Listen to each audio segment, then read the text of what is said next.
మహాదేవుడును మన రక్షకుడు అయిన యేసుక్రీస్తు వారి శ్రేష్టమైన నామంలో ఉదయకాల మన్నా అనే చక్కని కార్యక్రమాన్ని చూస్తున్న మీ అందరికీ నిండు హృదయంతో వందనాలండి. దేవుని యొక్క మహాకృప మీ అందరికీ తోడై ఉండును గాక. ఎలా ఉన్నారండి? దేవుని కృపలో మీరు మీ కుటుంబాలు క్షేమమే కదా? సంతోషంగా ఉండండి. మీకోసం ప్రార్థిస్తూ ఉన్నాం. నమ్మదగిన దేవుడు మిమ్మల్ని ఆశీర్వదించును గాక. రండి, పరిశుద్ధ గ్రంథంలో నుంచి ఒక చక్కని మాట ఇలా మనం చూద్దాం.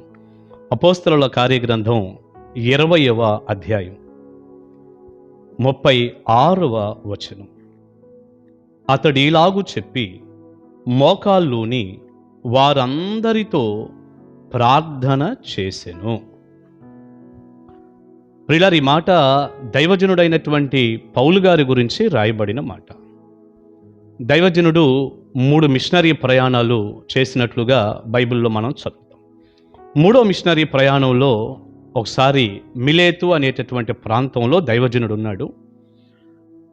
అప్పుడు ఇక ముందుకి ఏమాత్రం ఈ ప్రజలను నేను కలుసుకోలేను కదా అన్నటువంటి ఆలోచన కలిగి, ఎందుకంటే ఆ తర్వాత రోమాకి వెళ్ళిపోతాడు, ఇక అక్కడి నుంచి నేను బయటకు వచ్చే అవకాశం లేదన్నట్టు నాకు తెలుస్తుంది అన్న ఆలోచన కలిగి ఎఫెసు నుంచి కొంతమంది సంఘ పెద్దలను, అంటే సంఘాన్ని కాస్తున్నటువంటి ఆ పెద్దలను మిలేతుకు పిలిపించాడు. పిలిపించి చాలా సంగతులు మరి చెప్పాడు.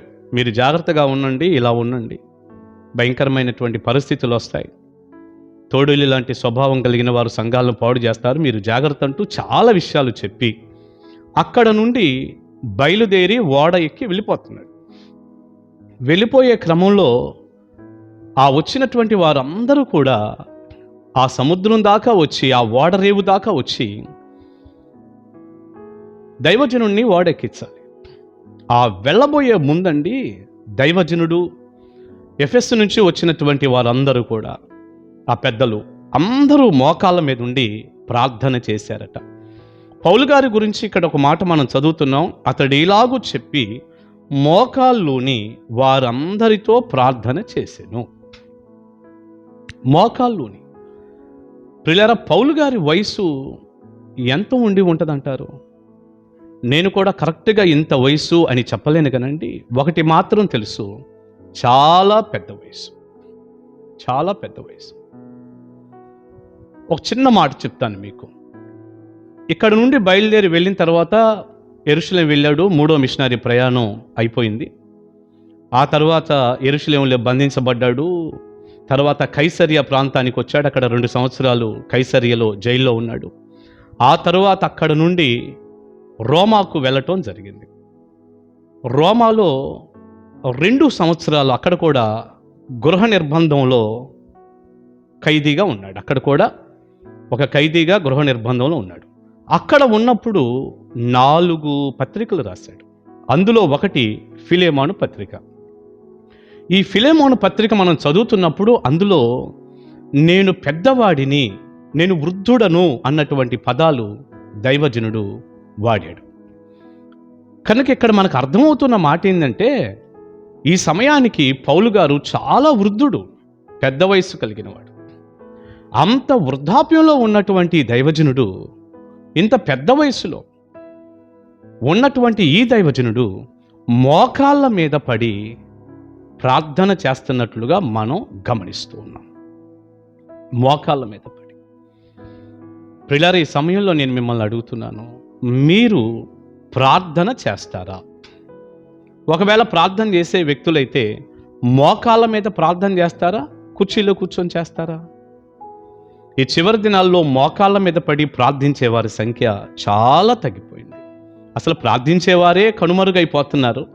ఇక నిలువు మోకాళ్ళ మీద పడి ప్రార్థించే వారి సంఖ్య ఎంతో కనుమరుగైపోతూ ఉంది. ప్రియబిడ్డ, ఈ మధ్యకాలంలోనండి ఒక 2-3 రోజులు అయింది అంతే, నేను ఒక చిన్న వీడియో చూశాను.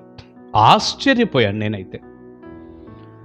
మరి క్రైస్తవ ప్రపంచంలో ఒక మంచి దైవజనుడు నెహ్రూ గారని ఒక చక్కని మినిస్ట్రీ చేస్తున్నారు.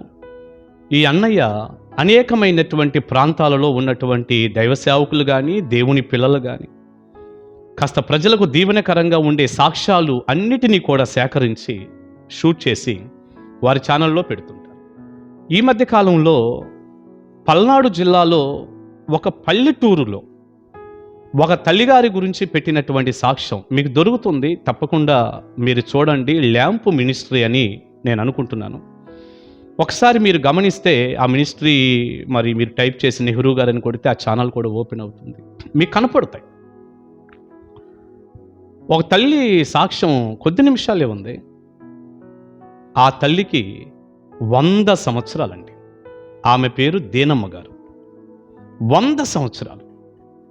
అమ్మా నీ వయసు ఎంత అని నెహ్రూ గారు అడిగారు ఈ దైవ సేవకులు. అడిగితే నా వయసు 100 అండి అంది. కానీ ఆమెట ప్రతిరోజు ఇప్పటికీ 100 సంవత్సరాల వయసులో నిలువు మోకాళ్ళ మీద ఉండి ప్రార్థన చేస్తుందట, చేస్తుంది కూడా.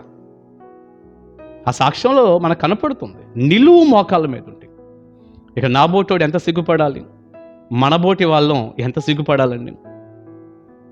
నిలువు మోకాళ్ళ మీద ఉండి ప్రార్థన చేయటం. 100 సంవత్సరాల వయసు. ప్రియులారా, నిజంగా మరి ఆ తల్లికి పరలోకంలో ఎంత గొప్ప స్థానం ఉంటుందో, దేవుడు ఎలాంటి బహుమతులు ఇస్తాడో, ఆ తల్లిని బట్టి దేవుడు ఎంత సంతోషిస్తున్నాడో, రేపటి దినాన ఆ విశ్వాసుల పరిశుద్ధుల గుంపులో ఆ తల్లికి కలిగే దీవెన ఎలాంటిదో ఆలోచిస్తే ఆశ్చర్యంగా ఉంది. 100 సంవత్సరాల వయసులో కూడా నిలువు మోకాల మీద ప్రార్థన చేస్తుంటుంది. ఆ తల్లి వెళ్ళే సంఘ కాపరి చెప్తున్నాడు, ఈ తల్లి అందరికంటే ముందే వచ్చిద్దట మందిరంలోనికి. ముందే వచ్చి మోకాళ్ళ మీద పడి ప్రార్థన చేస్తూ ఉంటుందట. అసలు మా సంఘానికి దీవెనకరంగా ఈ తల్లి ఉంది, మా సంఘం ఇంత దీవించబట్టానికి ఈ తల్లే కారణం, ఈమె చేసే ప్రార్థనే కారణం అని ఆ దైవజనుడు చెప్తే ఎంత ఆశ్చర్యం. ఆ తల్లిని కుర్చీలో కూర్చోబెట్టినా కూడా కిందే కూర్చుంటుందట. ఇప్పుడు కూడా కుర్చీలో కూర్చోమన్నా కిందే కూర్చుంటుందట. ఆశ్చర్యంగా లేదు? 100 సంవత్సరాల వయసులో మోకాళ్ళ మీద ప్రార్థన, కుర్చీలో కూడా కూర్చోవటం లేదు. ప్రియులారా, ఏదో పెద్ద వయసు వచ్చినప్పుడు లేతే అనారోగ్యం బలహీనతలు ఉన్నప్పుడు కుర్చీలో కూర్చోవటం మందిరంలో ఏం తప్పు కాదు కానండి. నిజంగా ఈ రోజున మనం గమనిస్తే చిన్నపిల్లలు, యవ్వనస్తులు కూడా, పెద్దవాళ్ళు కింద కూర్చొని మోకాళ్ళ మీద ఉంటున్నారు, యవ్వనస్తులు కూడా కుర్చీలు ఎక్కేసి కాళ్ళు ఊపుకుంటూ ప్రార్థన చేసేవాళ్ళు, వాక్యం వినేవాళ్ళని చూస్తున్నాం. కాళ్ళు ఊపుకుంటూ. కనీసం అయ్యా మీరు యవనస్తులు కింద కూర్చోండి అన్నా కూడా వాళ్ళ కోపం వచ్చేస్తుంది. కాలు మీద కాలు వేసుకొని వాక్యం వినేటటువంటి వ్యక్తులను కూడా మనం ఆయా సమయాల్లో గమనిస్తున్నాం. నా మట్టుకు నేను ఒక పబ్లిక్ మీటింగ్లో వాక్యం చెబుతుంటే చక్కగా కాలు మీద కాలు వేసుకొని ఫోన్ చూసుకుంటా కూడా అసలు ఈ వాక్యాన్ని పట్టించుకోకుండా ఉన్నటువంటి వ్యక్తులను కూడా నేను గమనించాను. ప్రియులారా, మన గర్వం, మన అహంకారం దేవుణ్ణి మనకి ఎంత దూరం చేస్తుందో. మోకాళ్ళ మీద పడి ప్రార్థించి దేవుని మాటలు వినాల్సిన వ్యక్తులు కూడా ఈరోజు దేవుని సన్నిధిలో, దేవుని మందిరాల్లో, మీటింగ్స్లో ఎంత నిర్లక్ష్య వైఖరి. ఎప్పుడో ఆలస్యంగా రావటం, కుర్చీల్లో కూర్చోవటం, ప్రార్థనా జీవితాలే లేవు. ఈ యవ్వనస్తులు కూడా ఇలా అయిపోయారు. ఆ తల్లిని బట్టి మనం నిజంగా ఆశ్చర్యపోవాలి, సిగ్గుపడాలి. ఇక్కడ దైవజనుడైన పౌలు గారు కూడా ఆ వచ్చినటువంటి వ్యక్తులతో కలిసి మోకాళ్ళ మీద పడి ఆ ఇసుకలో ఆ నదీ తీరాన ప్రార్థన చేస్తూ ఉన్నాడు. ప్రియా దేవుని బిడ్డ, మోకాళ్ళ ప్రార్థన మర్చిపోయావా? మోకాళ్ళ ప్రార్థన నిర్లక్ష్యం చేసావా? ఇప్పుడైనా ఒక ఆలోచన చేయి. మోకాళ్ళు వంగినంత వరకు, మన వల్లైనంత వరకు, 70, 80, 90 సంవత్సరాలు వచ్చేంత వరకు కూడా నిలువు మోకాళ్ళ మీదే మనం, ఇంకా దేవుడు శక్తిస్తే ఆ తల్లికి ఇచ్చినట్టు 100 సంవత్సరాల వయసు వరకు కూడా దేవుడు మన ఆయుష్ పొడిగిస్తే మనం మోకాళ్ళ మీదే మొరపెట్టుదుముగాక. తద్వారా కలిగే గొప్ప దీవెనలు, ఆశ్చర్యకార్యాలు మీరందరూ పొందుకుంటారు. God bless you. దేవుని కృప మీ అందరికీ తోడై ఉండునుగాక. ఆమేన్. ప్రార్థన చేసుకుందాం. పరిశుద్ధుడు అయిన తండ్రి, విత్తబడిన ఈ సందేశం మీ బిడ్డలకు దీవెనగా మార్చండి. ప్రార్థనే మర్చిపోయాం, మోకాళ్ళ ప్రార్థన అయితే అసలు పోయింది. దైవజనుడు మోకాళ్ళ మీద పడుతున్నాడు పెద్ద వయసులో. ఒక తల్లి అయితే 100 సంవత్సరాల వయసులో మోకాళ్ళ మీద ఉండి మొరపెడుతుందయ్యా. ఇలాంటి భక్తులు ఎందరో ఉన్నారు. కానీ ఈ రోజున మేము మోకరించలేకపోతున్నాం. మమ్మల్ని క్షమించండి. ఇదే ప్రార్థన ఎంతమంది అయితే చేస్తున్నారు వారందరి జీవితాల్లో గొప్ప కార్యం చేయండి, తోడుగా ఉండండి. మోకాళ్ళ ప్రార్థనకు వారిని సిద్ధపరచండి. తద్వారా కలిగే దీవెనలు, ఆశీర్వాదాలు, ఆత్మ సంబంధమైన దీవెన, భౌతికపరమైన ఆశీర్వాదాలు నిండారులుగా మీ పిల్లలకు దయచేయండి. యేసయ్య నామాని ప్రార్థన మనవులు అడుగుచున్నాను తండ్రి. ఆమేన్, ఆమేన్. గాడ్ బ్లెస్ యు అండి. దేవుని కృప మీ తోడై ఉంటుంది గాక. కలుసుకుందాం ఉదయకాలం మన్నాలో. ఈ సందేశాలు మీకు ఆశీర్వాదంగా ఉంటే తప్పనిసరిగా అనేక మందికి షేర్ చేయండి, చూడండి. కలుసుకుందాం. Praise the lord.